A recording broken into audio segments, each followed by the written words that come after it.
আমরা জ্যামিতিক পদ্ধতিতে এই সূত্রটা প্রতিপাদন করব। এটা আমাদের মোস্ট কমন একটা সূত্র, a minus b to the power square a square minus two a B plus B square.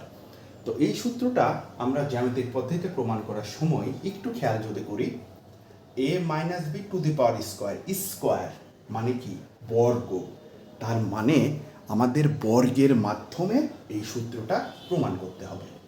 আমরা এই জন্য একটা বর্গ আকার নেব। আমরা বর্গের ক্ষেত্রে কি জানি, সবগুলা বাহু কি হয় সমান। তো ধরে নিলাম এই বর্গটার এ বাহু।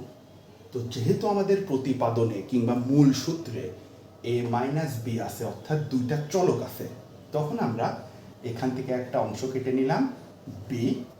তাহলে টোটাল অংশটা যেহেতু এ, তার মানে বাকি অংশটুকু কি হয়ে যাবে এ মাইনাস বি।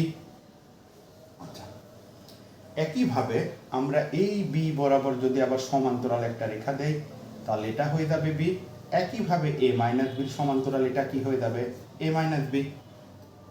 আবার এই বাহুটা থেকেও যদি আমরা, যেহেতু বর্গ মানে চারটে বাহু সমান, তো এই বাহু থেকেও যদি আমরা বি অংশ কেটে নেই, তাহলে অবশিষ্ট অংশ হচ্ছে এ মাইনাস বি। সেমভাবে আমরা এই বির ঠিক সমান্তরাল বরাবর এখানে আরেকটা কেটে নিলাম, তার মানে এই অংশ বি হলে এই অংশটাও হয়ে যাবে এ মাইনাস বি। এইভাবে আমরা আগে সংখ্যায়িতটা করে নেব, তারপরে জাস্ট এই রেখাগুলা যোগ করে দেব। এখন যদি আমরা খেয়াল করি, আমাদের এই টোটাল অংশটা ছিল এ, যার একটা অংশ বি, একটা অংশে মাইনাস বি, এ একটা বি একটা এ মাইনাস বি। তো আমরা সূত্রে দেখতেছি a minus b to the power square. তাহলে আমরা যদি গুণ দেই, এই প্রতিটা অংশ কিন্তু একটা কি হয়ে গেল আয়তক্ষেত্র। এবং সেখানে আমরা দেখতে পাচ্ছি যে আয়তক্ষেত্র হলেও এইখানে দৈর্ঘ্য গুণন প্রস্থ দিয়ে হয় আয়তের সূত্র, যার মধ্যে আমরা এ মাইনাস বি গুণ দিলে a minus b to the power square. আবার এ মাইনাস বির সাথে যদি বি গুণ দেয়, তাহলে বি ইন্টু এ মাইনাস বি। আবার বির সাথে যদি এ মাইনাস বি গুণ দেয়, কেন গুণ দিচ্ছি, কারণ এক একটা আয়তক্ষেত্র, এবং এই আয়তক্ষেত্রের ক্ষেত্রে আমরা জানি কিসের সূত্র হয়, দৈর্ঘ্য গুণন প্রস্থ। তাহলে এখানেও যদি গুণ দেয়, তাহলে বি ইন্টু এ মাইনাস বি। এবং এই দুই অংশ যদি গুণ দেয়, তাহলে বি গুণন বি, বি স্কোয়ার। এখানে আমি একটা গুরুত্বপূর্ণ কথা বলে দেই, সেইটা হলো আমাদের কিন্তু এই সূত্রটা প্রতিপাদন করার সময় একটু মাথায় খেয়াল রাখতে হবে, এই দুইজন কিন্তু বর্গ ফর্মেটে থাকে। সেই জন্যে চিত্র দেখে যেন আমাদের কনফিউজড না হয়। যদিও আমরা আয়তক্ষেত্রের সূত্র ফেলাচ্ছি এই অংশ হিসাব করে, যেহেতু দৈর্ঘ্য প্রস্থ আলাদা, কিন্তু আমাদের খেয়াল রাখতে হবে দুই প্রতিপেয় অংশ দুইটা কিন্তু বর্গ শেপ।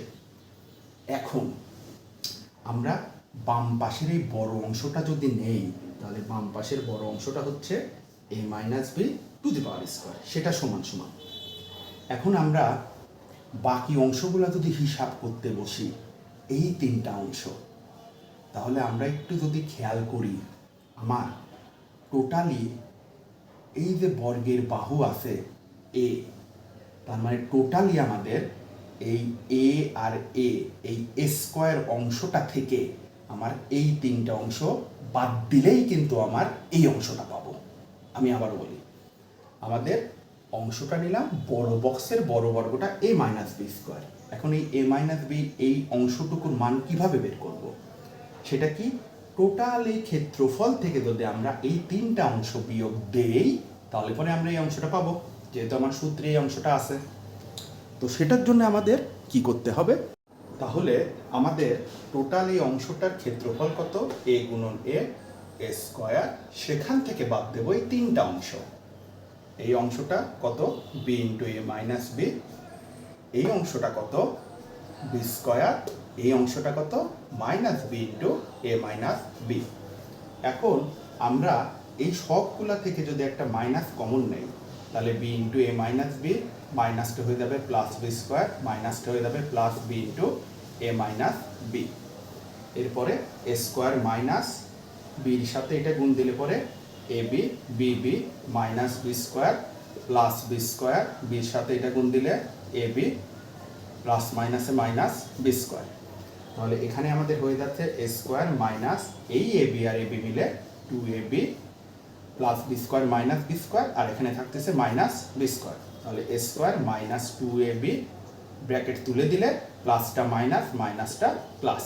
তাহলে আমাদের হয়ে গেল a minus b to the power square, a square minus 2ab plus B square.